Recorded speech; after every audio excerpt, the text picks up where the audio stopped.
Noticia de última hora. El presidente Bukele así acaba de ser condecorado en Costa Rica. Esta condecoración se la dan a pocas personas, ya que solo es para líderes destacados y influyentes. El mandatario salvadoreño es una de esas personas. Es por eso que el gobierno de Costa Rica ha decidido condecorar al presidente Bukele con una gran placa de oro. Dios le bendiga. Un aplauso, por favor.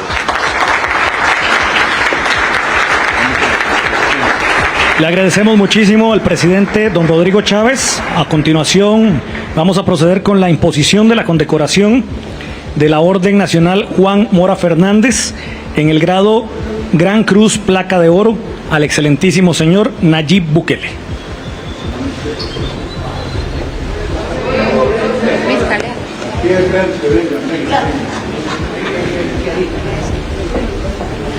El Consejo de la Orden Nacional Juan Mora Fernández, en su sesión número 203 del día 6 de noviembre del año 2024, ha decidido dar testimonio del reconocimiento de la República al excelentísimo señor Nayib Bukele Ortiz, el presidente de la República de El Salvador.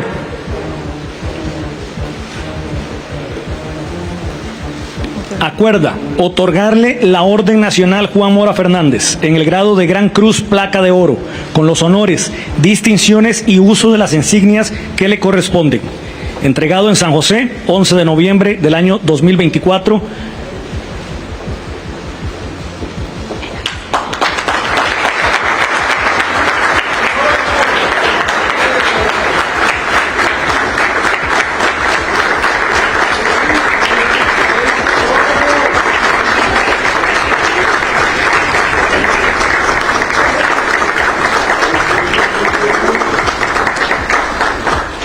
Ahí tienen ustedes el momento histórico de este reconocimiento entregado en la Presidencia de la República de Costa Rica.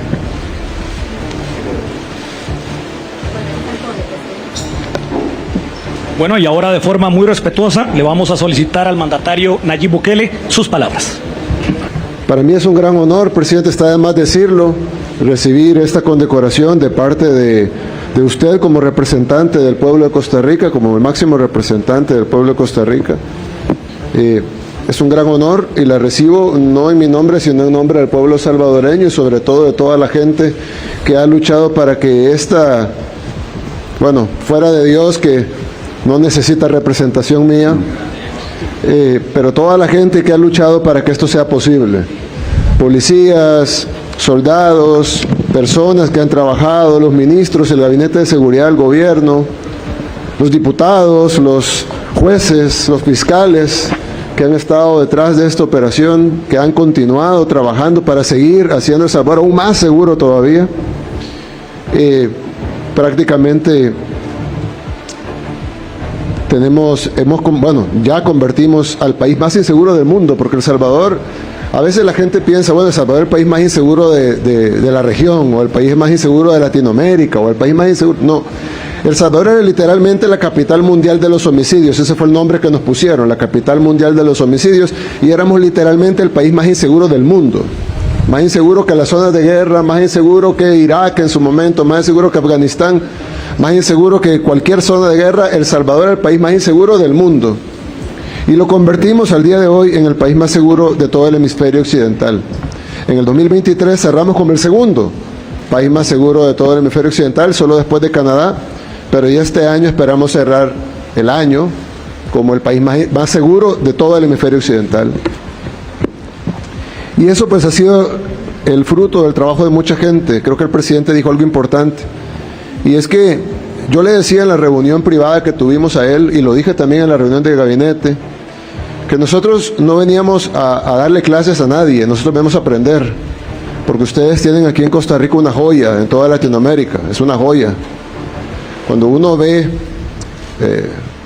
la ventaja que nos llevan en muchísimas cosas, no de ahora, hace mucho tiempo, en educación, en salud, en turismo, en biodiversidad, económicamente les está yendo muy bien con la gestión del presidente Chávez. Yo les decía que incluso yo a mi equipo, cuando yo veía las tasas de deflación en Costa Rica, mientras todo el mundo estaba en inflación, y nosotros en inflación, por supuesto, yo les decía, pero miren Costa Rica, está en deflación. Yo le pregunté cómo hizo. Y nosotros logramos, gracias a Dios, después de un año de lucha, bueno, y después de una lucha dura de julio a la fecha, logramos tener el primer mes con deflación global y deflación en alimentos, que era la más importante para nuestra gente. Lo logramos ahora en octubre, pero ustedes la llevan desde hace ratos. Y entonces nosotros venimos a aprender mucho de esta joya de país que tienen ustedes.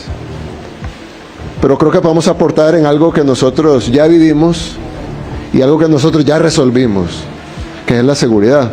Salvadas las diferencias que habrán entre los países y salvado que la inseguridad que vivíamos nosotros era 4 veces peor que la que tienen ustedes ahora.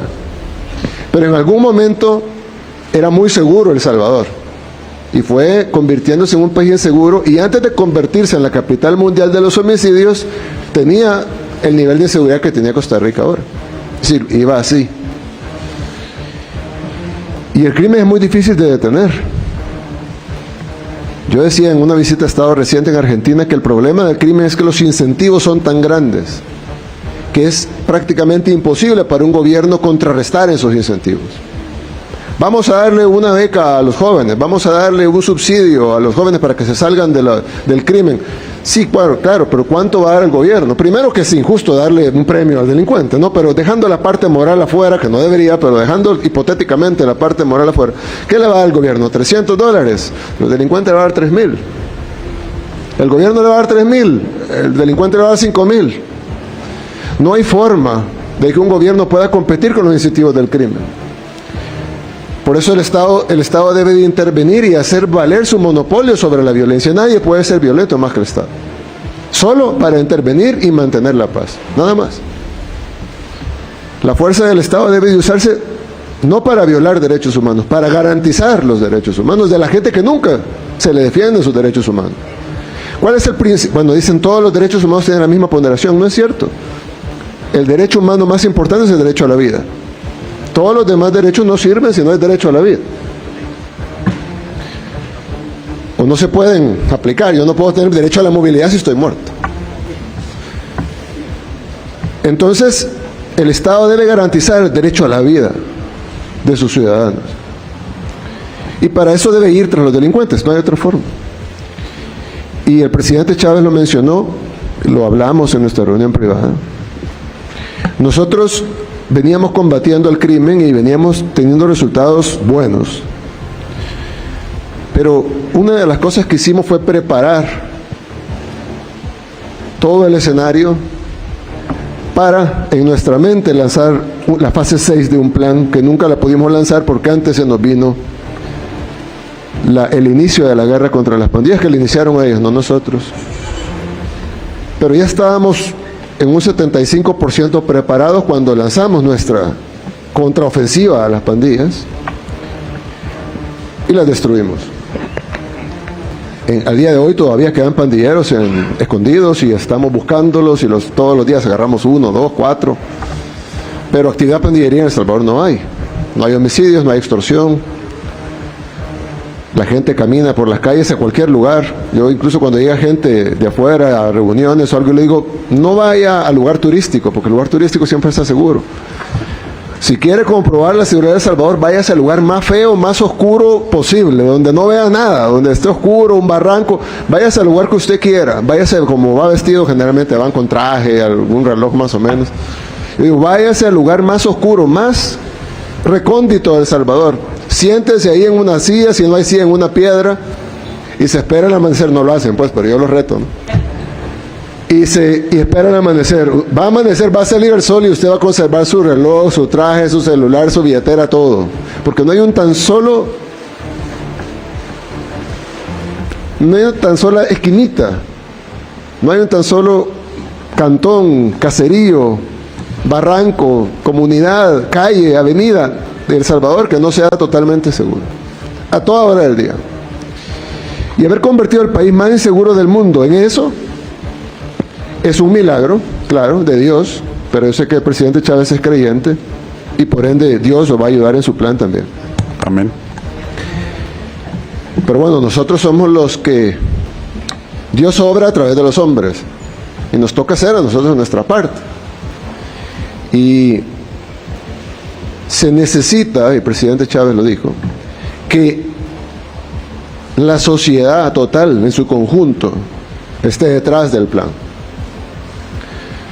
Porque El Salvador tuvo otras guerras contra las pandillas antes de nuestro gobierno. Hubo enfrentamientos entre el gobierno y las pandillas, aunque después se supo que habían otras cosas detrás, pero hubo enfrentamientos fuertes. Muchas veces la policía, que siempre tuvo, antes de nosotros, gente noble y que quería luchar por su país, iban y agarraban 100 pandilleros presos en un día.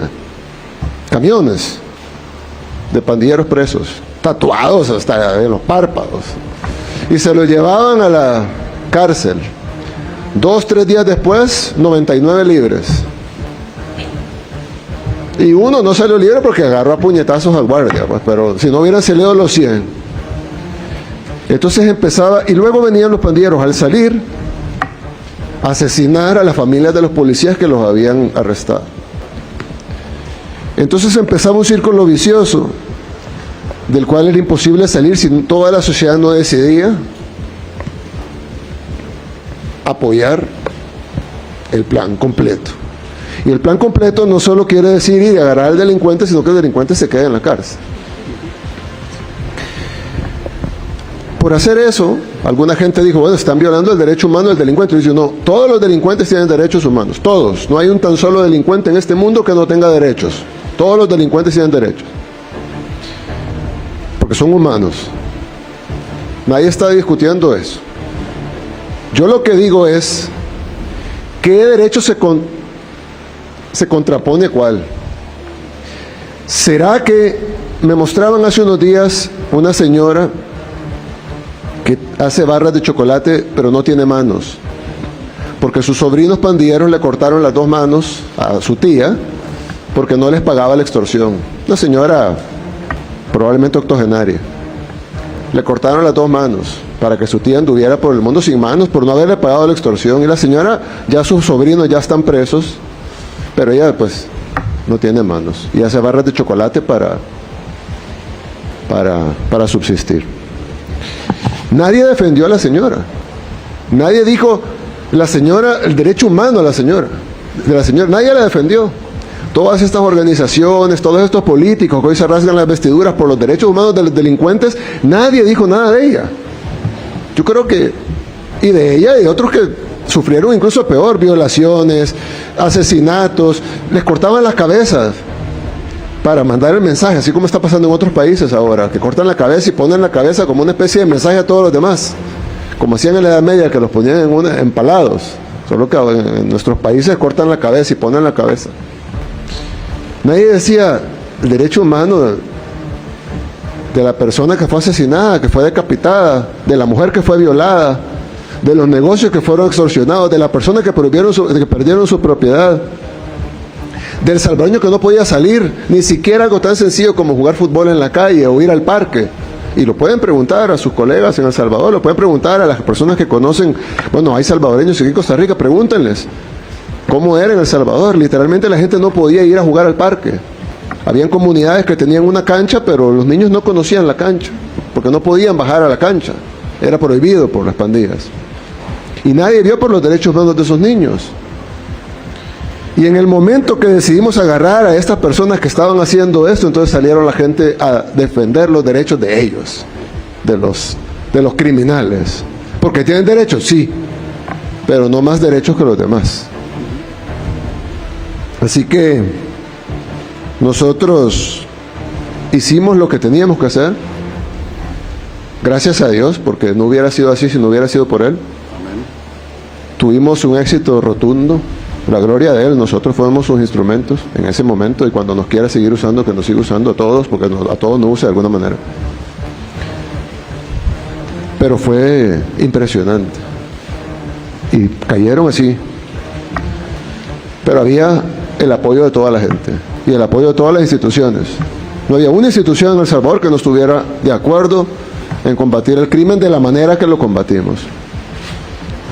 No había un funcionario con poder en El Salvador que estuviera en contra de ese plan contra la delincuencia.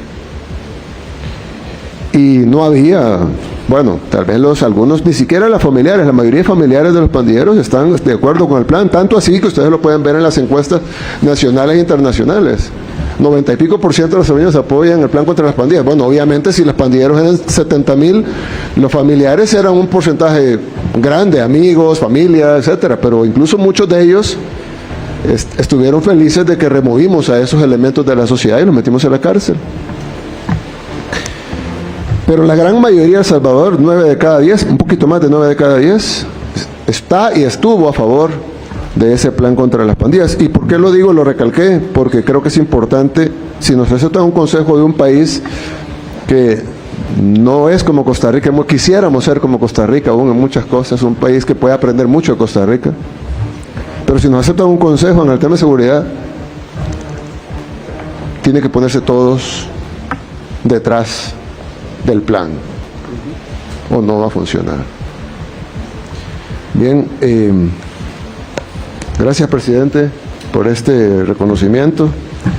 En nombre del pueblo de El Salvador, lo recibo de parte de usted como representante del pueblo de Costa Rica. Para nosotros es un gran honor y que Dios bendiga a nuestras naciones. Muchas gracias. Amén.